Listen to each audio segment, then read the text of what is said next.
Hello, आप सबका स्वागत है मास जीएस पे।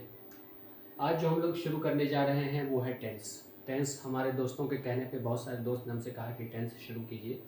टेंस को पढ़ने के बाद इंग्लिश आसान हो जाता है। उसमें ग्रामर हो, स्पीकिंग हो, रीडिंग स्किल हो, पढ़ने की सलाहियत अच्छी होती है, लिखने की और उसको समझने की। खास करके जो ग्रामर होता है उससे रिलेटेड है। तो टेंस का मतलब सबसे पहले क्या होता है वो देखते हैं।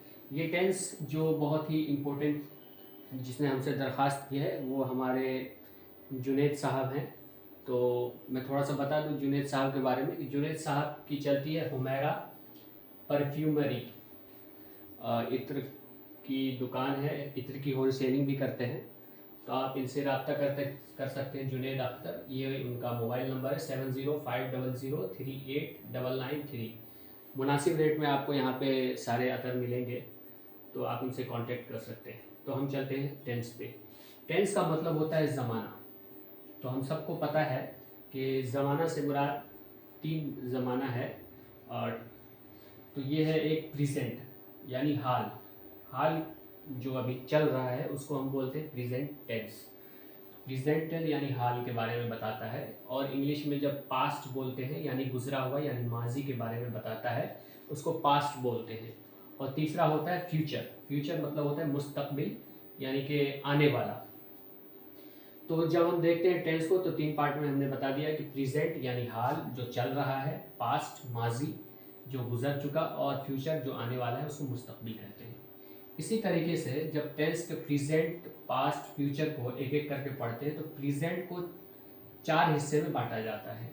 तो पहला हिस्सा होता है हमारे पास प्रेजेंट इंडेफिनिट टेंस। फिर से पढ़िए, प्रेजेंट इंडेफिनिट टेंस, ठीक है। और उसके बाद दूसरा होता है हमारे पास present continuous tense. Present continuous tense. तीसरा होता है प्रेजेंट परफेक्ट टेंस। तीसरा हो गया प्रेजेंट परफेक्ट टेंस। और चौथा हमारे पास होता है प्रेजेंट परफेक्ट कॉन्टिन्यूअस टेंस, ठीक है।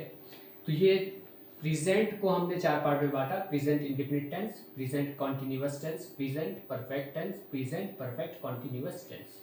अब पास्ट में आते हैं, इसको भी हम 4 पार्ट में बांटते हैं। पास्ट को भी सेम इसी को उठा करके इधर, तो इसी में बस लगा देते हैं प्रेजेंट की जगह पास्ट इंडेफिनिट टेंस, ठीक है। Past indefinite tense. इसी तरीके से होता है past continuous, past continuous tense. तो हम देख रहे हैं कि ऐसे ही फिर पास्ट परफेक्ट हो जाता है, पास्ट परफेक्ट टेंस।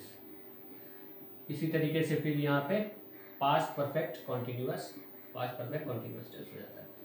तो जब हम हाल को यानी प्रेजेंट को 4 पार्ट में बांटते हैं, तो इसी तरीके से पास्ट यानी माजी का भी 4 पार्ट होता है।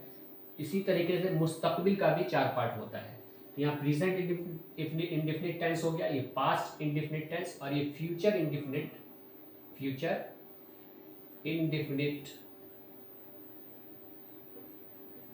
टेंस हो जाता है। इसी तरह के इसके भी 4 पार्ट होते हैं, ए बी सी और डी, यानी 4 पार्ट होते हैं। यानी कि प्रेजेंट के भी 4 पार्ट, पास्ट के भी, फ्यूचर के भी 4 पार्ट। तो हम क्या करेंगे, सबसे पहले हम प्रेजेंट इंडेफिनिट टेंस को पढ़ेंगे। प्रेजेंट इंडेफिनिट टेंस को हम पढ़ेंगे। तो प्रेजेंट इंडेफिनिट टेंस को पढ़ करके क्या होगा कि हम उससे इंग्लिश को उर्दू या हिंदी को ट्रांसलेट करेंगे इंग्लिश में, या फिर इंग्लिश को ट्रांसलेट करेंगे हिंदी या उर्दू में। तो उससे हमें पता चलेगा क्या कैसे किया जाता है। फिर इंग्लिश की स्पीकिंग इससे अच्छी होती है और पढ़ने की सलाहियत और समझने की सलाहियत बढ़ती है। तो पहला हमने कहा कि प्रेजेंट इंडेफिनिट टेंस, ये वाला पहला वाला प्रेजेंट इंडेफिनिट टेंस। देखिए, प्रेजेंट इंडेफिनिट टेंस का मतलब होता है ऐसा सेंटेंस या जुमला जो हम कहते हैं, कि जिसके आखिर में अगर ता है, आता है, ते है, जाता है, करता है, तो वो क्या होता है, प्रेजेंट इंडेफिनिट टेंस कहलाता है। देखिए, ये बात हर जगह सही नहीं होता, मगर जो शुरू के लेवल में होता है, सीखने का जो शुरू का दौर होता है, उसमें समझने के लिए ये बहुत ही इम्पोर्टेंट है कि कैसे हम समझेंगे। तो इसके लिए क्या है कि सेंटेंस, ये जुमला को समझने के लिए कि कौन सा जुमला है, प्रेजेंट इंडेफिनिट कैसे समझेंगे कि प्रेजेंट इंडेफिनिट है। और ये एक बात इसलिए ये समझा जाता है कि प्रेजेंट इंडेफिनिट टेंस सबसे ज़्यादा बोलने 50 to 60% जो इंसान बोलता है वो प्रेजेंट इंडेफिनिट टेंस के बारे में ही बात करता है।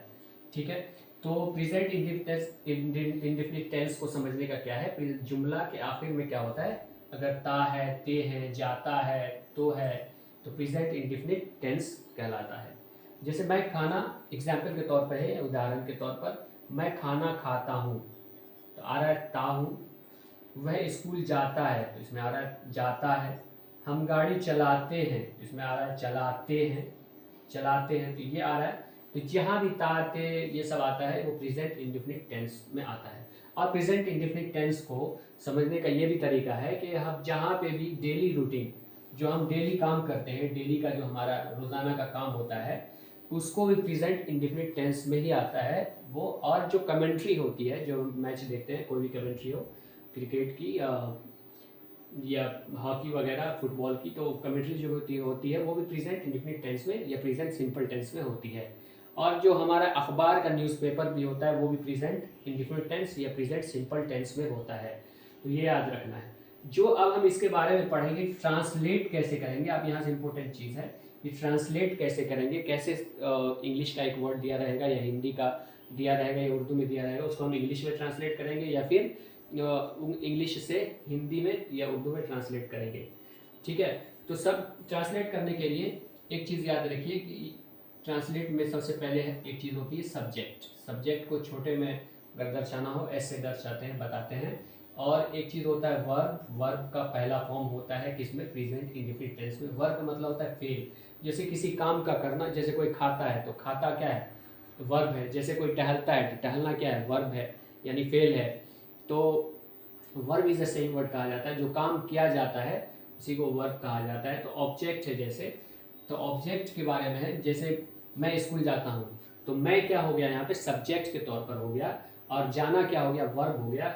और कहाँ जाता हूँ, तो स्कूल। तो स्कूल यानी ऑब्जेक्ट ओ से दर्शाते हैं छोटे में करके। तो ऑब्जेक्ट मतलब होता है कोई चीज़। तो यहाँ पे जब मैंने कहा कि मैं स्कूल जाता हूँ, तो मैं हो गया सब्जेक्ट, मैं सब्जेक्ट हूँ यानी मौजू हूँ एक। और जाना का हो गया फेल, तो मैं फेल हो गया यानी वर्ब हो गया। और जाता, कहाँ जाता हूँ, तो स्कूल जाता हूँ।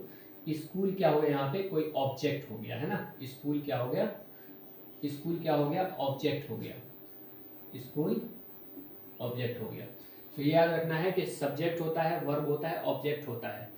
तो अभी हम पढ़ेंगे एक चीज़ और बस जहन में रख लीजिए, अभी जब हम पढ़ेंगे आगे तब आएगा। हेल्पिंग वर्ब डू और डज होता है। हेल्पिंग वर्ब, इसका काम क्या है आगे हम बताते हैं।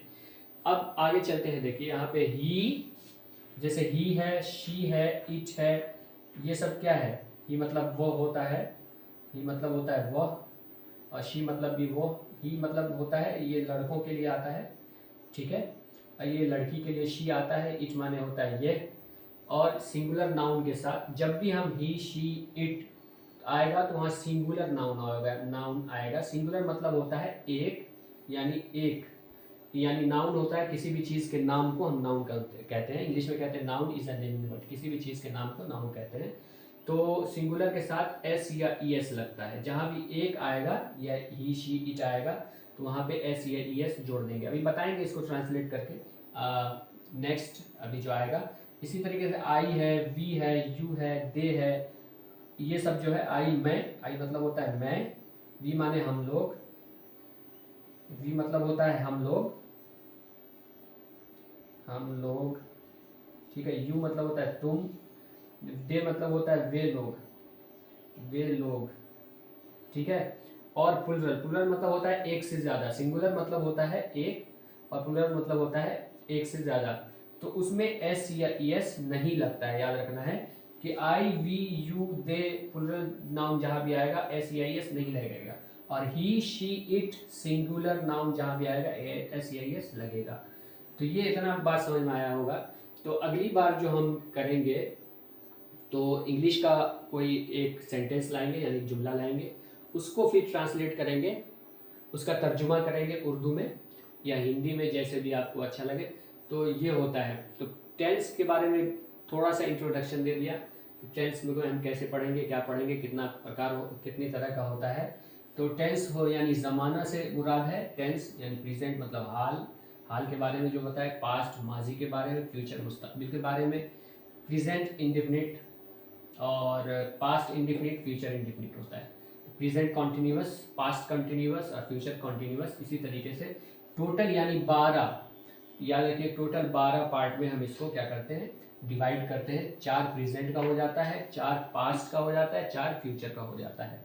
ये बात समझ में आ गई होगी। तो इसको समझने का सबसे पहले हमने लिया है प्रेजेंट इंडेफिनिट का। इसको समझने का आसान तरीका है, जुमले के आखिर में अगर ता है, ते है, जाता है, रहता है, प्रेजेंट इंडेफिनिट होता है। तो लास्ट में मैं फिर बता दूं कि हुमैरा परफ्यूमरी, जुनैद अख्तर, आप मुनासिब दामों में, कम से कम दामों में एक अच्छा अतर ले सकते हैं। और यहाँ से अगर आप थोक में लेना चाहते हैं, एज अ सेलर लेना चाहते हैं, तो वो भी आपको मुहैया हो जाएगा। Thank you very much. हम नेक्स्ट वीडियो में फिर प्रेजेंट इंडेफिनिट टेंस को अच्छे से पढ़ेंगे, उसका तर्जुमा करेंगे, उसको समझेंगे। अगर आपने इस टेंस को पूरा पढ़ लिया तो समझिए कि इंग्लिश आपकी 60% अच्छी हो जाएगी। थैंक यू वेरी मच, आप सबका शुक्रिया।